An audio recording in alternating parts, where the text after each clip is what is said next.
Okay, kiddos, we're just going to go ahead and get started.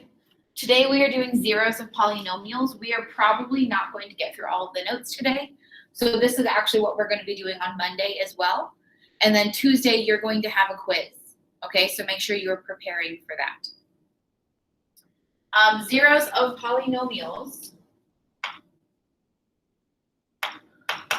are simply the values that I would plug into the polynomial that would give me an answer of 0.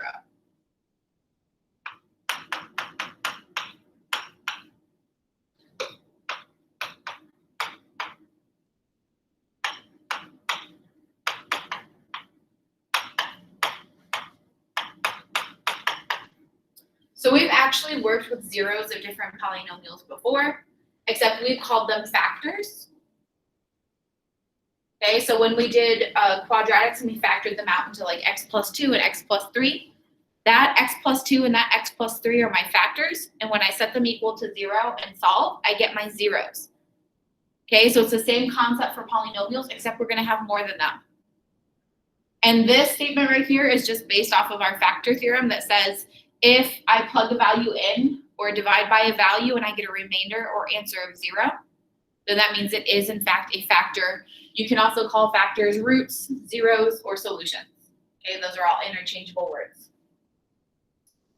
So there is a theorem that goes along with this, and it is called the complete factorization theorem for polynomials.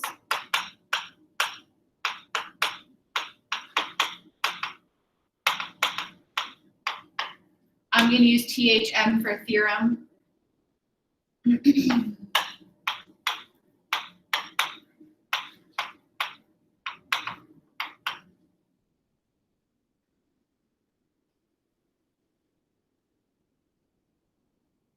And this says that any polynomial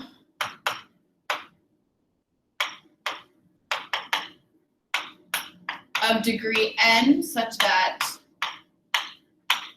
the n value is positive, so x or x squared or x cubed or x to the fourth are all degree n greater than 0. It says that any of these polynomials can be written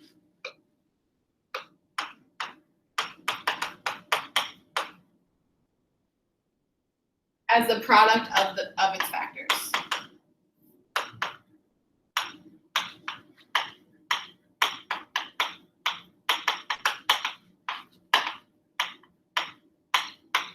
Which may seem pretty common sense to you. However, in math, like always, we need to go ahead and write that kind of stuff out. So for example, if I have the polynomial of 2/3 x cubed plus 8x squared minus 2/3 x minus 8, this can be rewritten as the product of its factors. So this is the same as 2/3 times x plus 12, x plus 1, and x minus 1. Once we have it broken down into its factors, I use these factors to find the zeros. So I set each of these equal to 0, and I solve for x.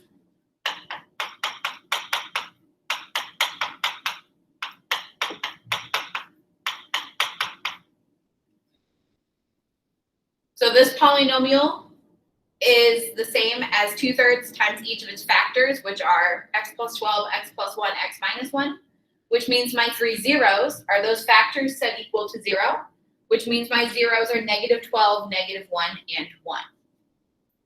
Okay, so the complete factorization theorem just says that any polynomial can be rewritten as all of its factors multiplied together, and then we use those factors to solve for the zeros. It is also important to note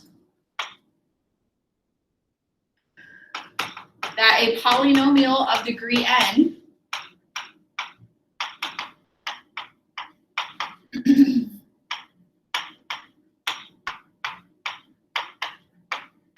has n zeros or solutions or roots or factors, whatever you want to call them. So this example right here was a degree 3 polynomial because my highest exponent was a 3. And wouldn't you know it, it had 3 factors and 3 zeros. Okay, so if I have a degree 4 polynomial, I expect it to have 4 factors or 4 zeros. Okay, same thing if I have a degree 100 polynomial. I expect there to be 100 factors or 100 zeros for that polynomial. Since we're not ready to really find all of the zeros yet, we're going to start with the zeros and work backwards.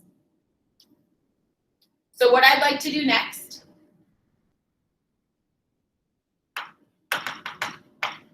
is I would like to find a polynomial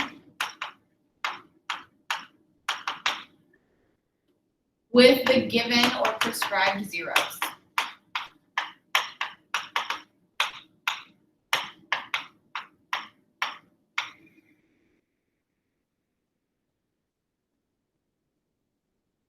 So the example we're going to do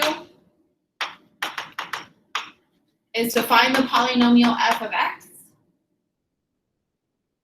in factored form. So that makes it a little bit easier as well.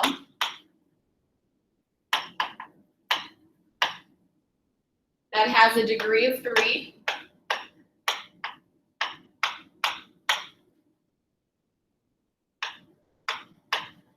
And has zeros that are 2, -1, and 3. I would also like to make sure that this polynomial will satisfy the condition that when I plug 1 in, I get an answer of 5. So I know this is a lot, but we're going to break it down and it won't be so bad. So I'll give you a chance to finish writing this, and then we will get started on the example.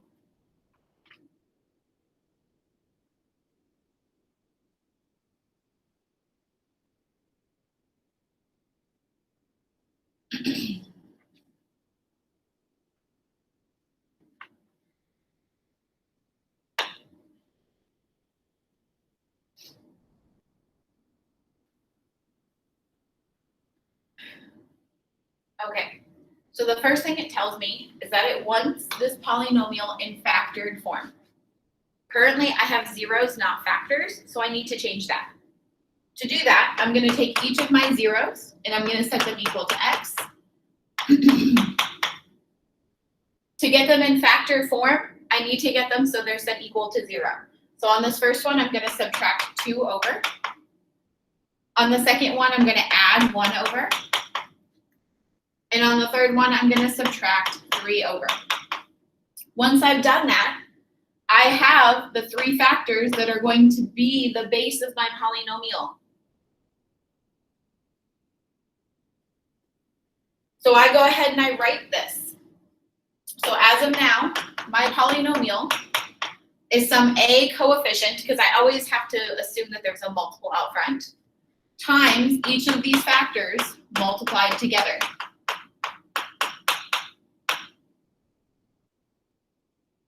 So this is a generic polynomial that has these roots, but I'm looking for the specific one that fits all of this criteria. I've built it, now I need to refine it, okay? And in order to do that, I need to pay attention to a specific point it tells me exists on this polynomial, or for this polynomial.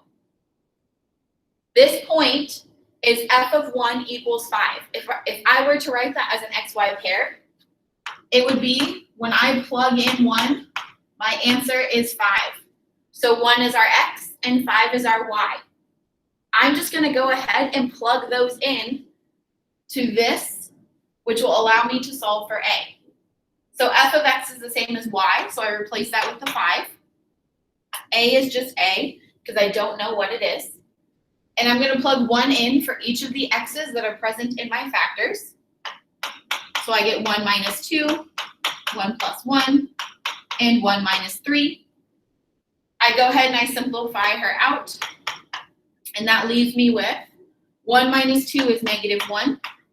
1 plus 1 is 2. 1 minus 3 is -2. We can go ahead and multiply those together. -1 times 2 is -2, times -2 is a +4. I'm trying to get a by itself because that's the last piece that I need to put into this generic polynomial equation. To do that, I divide each side by 4, and I get that my a value is 5/4. So then I take this, and I plug it in for the a in that generic formula I created, which will give me my exact factored polynomial that fits this criteria. So in the end, I have f of x equals 5/4 times x minus 2, x plus 1, x minus 3. This is everything it asked for because it wanted it in factored form. However, you could take this one step farther and FOIL all of this out to get my actual standard form polynomial. If you're going to do that, do 2 at a time. So you'd start with the x minus 2, x plus 1, and then you get that answer and multiply it with the x minus 3. If you did that, you would end up with 5/4 x cubed minus 5x squared plus 5/4 x plus 15/2.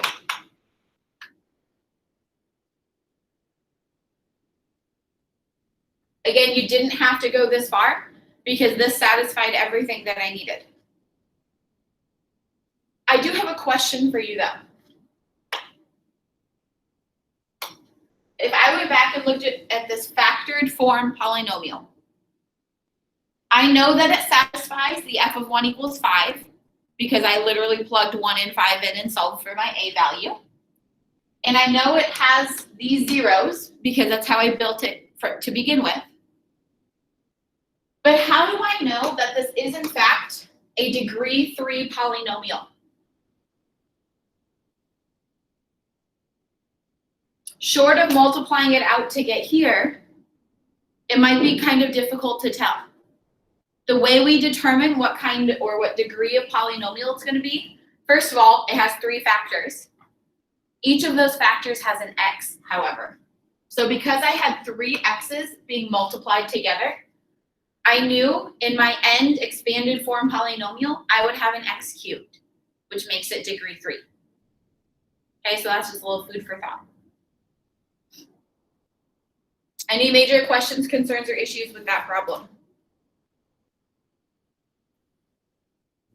Yeah, it was terrible.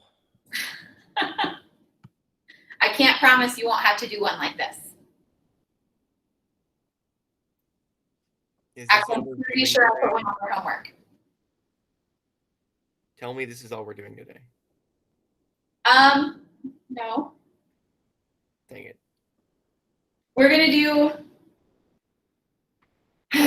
we will do 2 more and then I will pause. Okay, so we'll do the rest of this page of notes and then I guess I can take a break. I guess. Let's go. Okay. So it sometimes happens that when I have a polynomial and I have it factored out, I'm not always going to have 3 different factors. Okay, so like in this example, I had 3 different factors. I had x minus 2, x plus 1, and x minus 3. That's not always the case. Sometimes we're going to have factors or roots that repeat themselves. This is called multiplicity of factors. So here, we're going to practice finding the multiplicities of our roots or our zeros.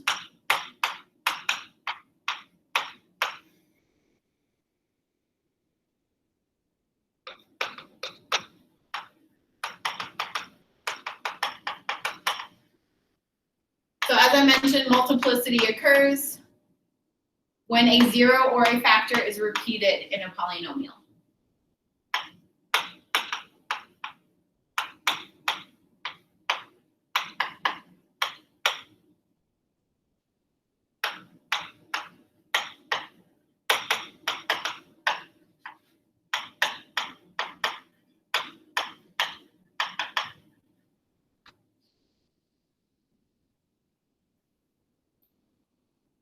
So for instance, if I were factoring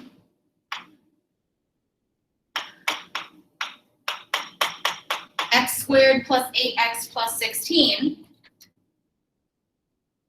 I know this factors into x plus 4 times x plus 4, which I would rewrite as x plus 4 squared.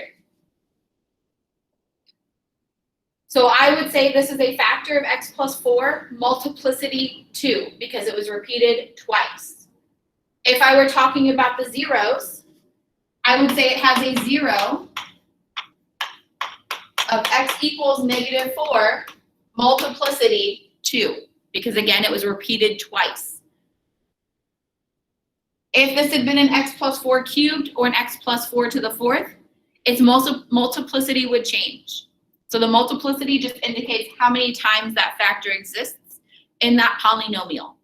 So if it was a 3 exponent, I would say it's multiplicity 3. Okay?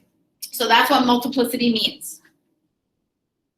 So what we're going to do, as an example, is to find the zeros of a given factored polynomial and state the multiplicity of each, and then use that to sketch a generic graph for that polynomial.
Give you guys a second to write this, and then we will get started.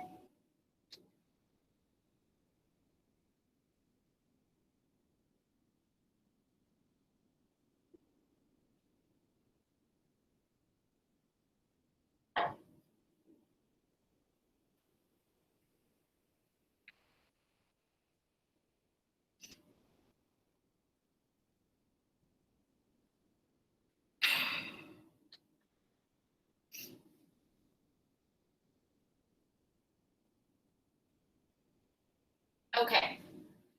So the first thing I need to do is I need to find the zeros of my polynomial. This is going to be really easy because it's already in factored form. So I know my zeros are just those factors set equal to 0. Okay, so I'm going to have x minus 2 set it equal to 0 and solve. I'm going to have x minus 4 set equal to 0 and solved. And I'm going to have x plus 1 set equal to 0 and solved. So I found my zeros. Check, I am done. The next thing I need to do is state the multiplicity of each of these zeros, which just means how many times that 0 occurred in my polynomial. So how many times did x minus 2 occur in my polynomial? Uno. Just once. So we could say this has multiplicity 1.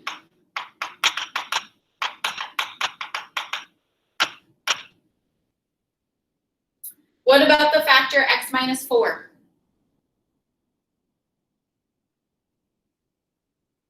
3.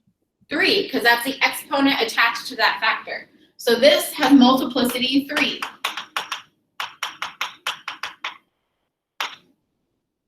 And then x plus 1 has a square attached, which makes it multiplicity 2.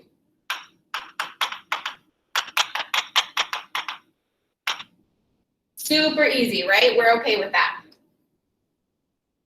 Anybody not okay with identifying multiplicity of our factors or our zeros, because it's the same thing? Okay, So now comes the super duper fun part, which is sketching the graph of f of x. I have my zeros, so I know I'm going to have 3 zeros on my x-axis, one at 2, one at 4, and one at -1. But from there, I'm kind of lost. The multiplicity does more than just tell me how many times this root exists. It also gives me an idea of what the graph is going to look like at that specific zero. So if I have something that is multiplicity 1, a linear graph is just a straight line. So it's either going to cross through my zero there, looking like that, or looking like this, because I'm not sure which direction it's going. Right? Multiplicity 1 is just a straight line, because that's an x, it's linear. Multiplicity 3 is the same as having an x cubed. I know every x cubed graph looks like one of those. Right? We've graphed plenty of them to know that that's approximately what the graph should look like at that point. And then I know multiplicity 2 is the same as x squared, which means it's going to look like a parabola. And this parabola is either going to open up or it's going to open down. I don't know which one.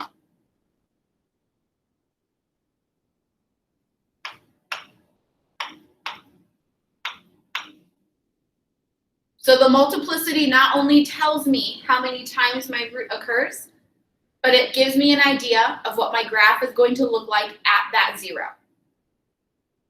Okay?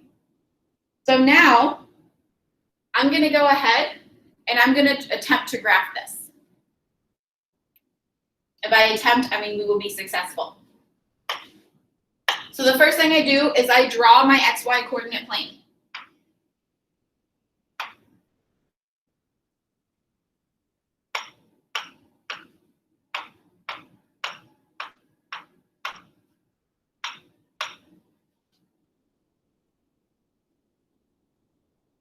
Not make that big enough.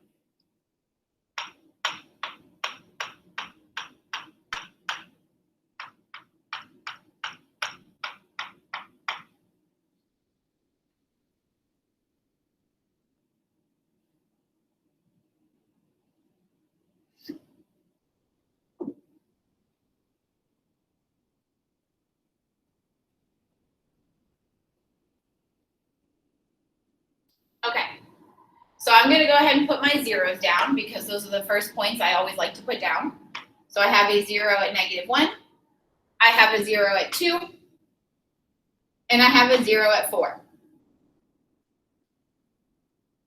And I know I have an idea of what each of these zeros looks like as a graph, because we did that in the orange. But I have to have a direction of starting, okay? So I have to know some other point, so I know which direction each of these possibilities is going to go. What's the easiest point to find on a graph? What x value?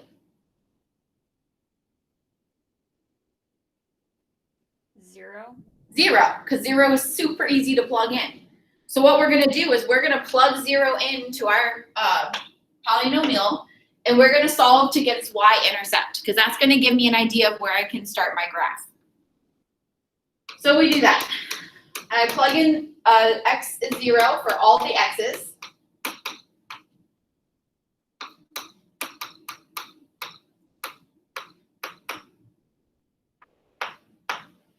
So I get 1/16 times 0 minus 2 times 0 minus 4 cubed times 0 plus 1 squared.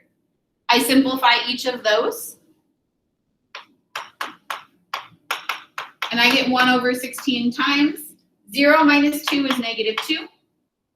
0 minus 4 is -4. Cubed is -64. 0 plus 1 is 1. Squared is 1.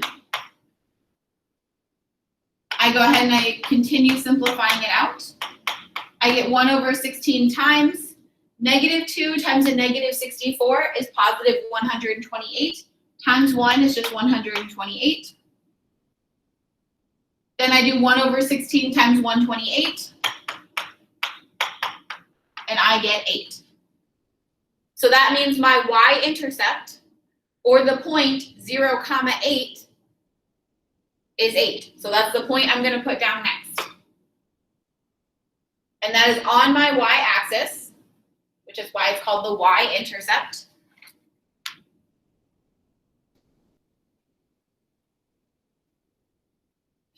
And then this lets me know which direction the graph of each of my zeros has to go.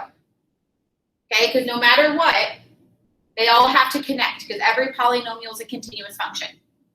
So I'm going to zoom in a teeny tiny itty bitty bit so we can see it maybe a little bit better. And I'm going to work from left to right.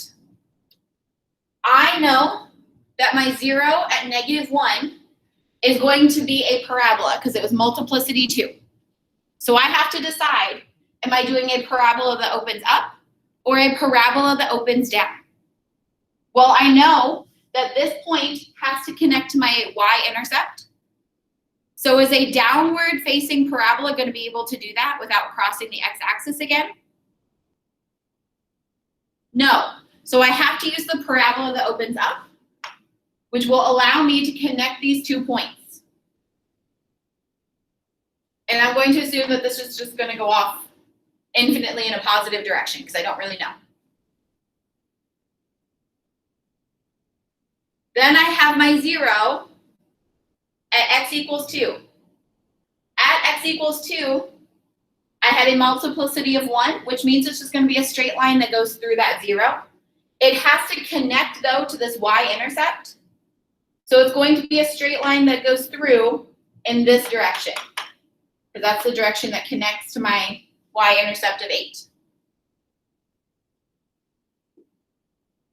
My last 0, then, is x equals 4, which had a multiplicity of 3. So I need to figure out which direction this S-curve is going to go. Well, the only way it can connect to the 0 I already have is if it comes up from the left, curves, and then continues going up for the right. And then I'm just going to make these two connect a little bit. And then this is also going to go off infinitely at a positive direction because I don't really know. So now we have sketched a rough graph of f of x using only the information I had from my zeros and the multiplicity of those zeros. How much should we hate that?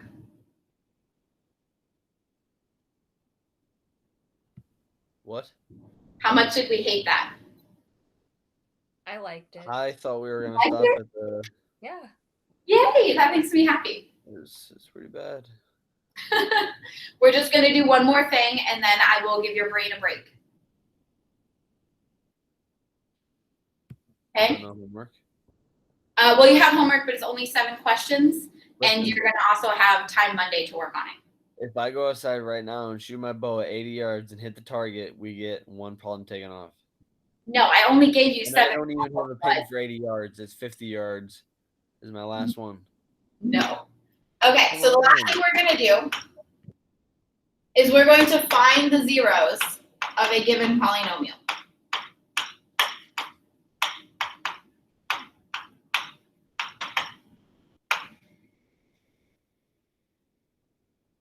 When I say find the zeros, that means I need to factor the polynomial completely. I know it's factored completely when all I have left are x plus something or x minus something all multiplied together. You cannot have an x squared or an x cubed left in a completely factored polynomial.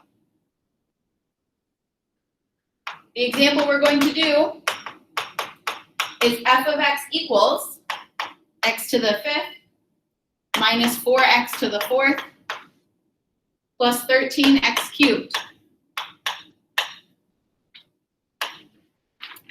And I know that this polynomial is going to have 5 zeros because it is a degree 5, which means its highest exponent is a 5.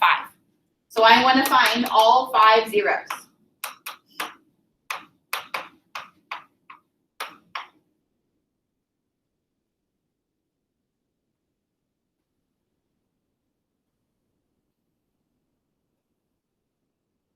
Right now, this is super duper ugly to look at because it's x to the 5th and x to the 4th and x cubed.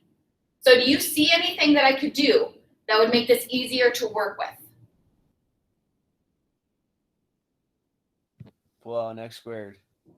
How about I pull out an x cubed, Okay, that too, fine. right? Because all of these contain at least an exponent of 3. So I can take out an x cubed, which was a really good idea, Gunnar. Once I do that, I'm left with x squared minus 4x plus 13. X cubed is going to be really easy to solve, right? Because I'm just going to set it equal to 0, and it's just going to be 0, so that makes it easy. But what about this one right here? How would I finish solving that or factoring that? What is that?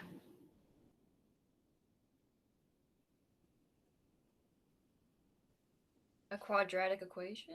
It's a quadratic, so I can use the quadratic equation to finish factoring this and finish simplifying it. So I'm going to go ahead and do that.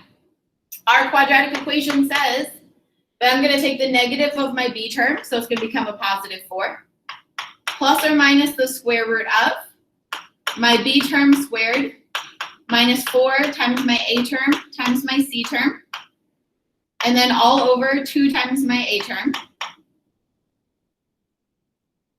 I can go ahead and simplify this, and when I do, I get 4 plus or minus the square root of 16 minus 52 over 2.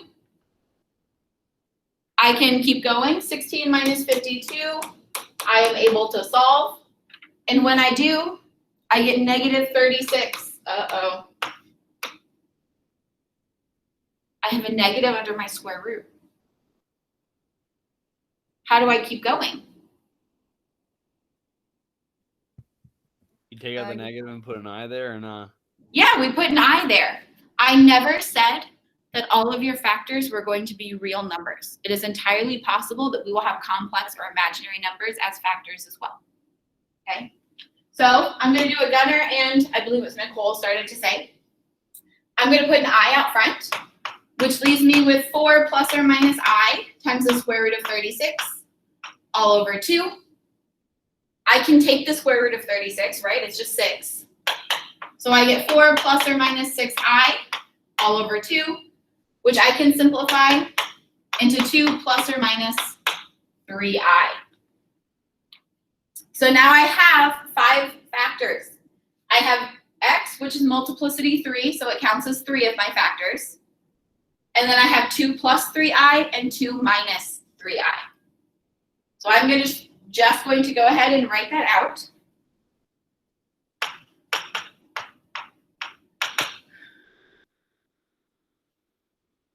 So I know my factors. Now I need to find my zeros. These are zeros, so those are good to go. So 2 plus 3i and 2 minus 3i. But I still need to turn my x cubed into a 0. So I'm going to take x cubed, and I'm going to set it equal to 0. And what does x have to be?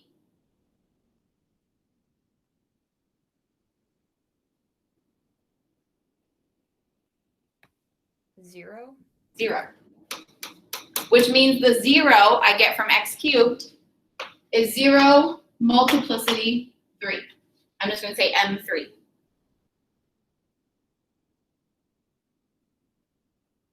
As always, if we're talking about zeros, we can put them in curly brackets as well.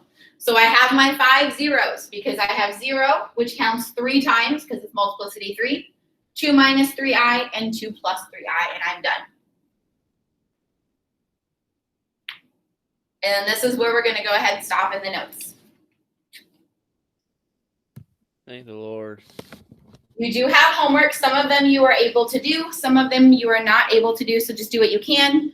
And then we will finish up the notes and homework time on Monday. So if you have any questions for the remainder of class, of course, I'll stay on the Google call. If you have questions after that, just email me. You're amazing. Thanks. Okay, I'm going to go ahead and stop the recording. And you guys get started on your homework. Let's go.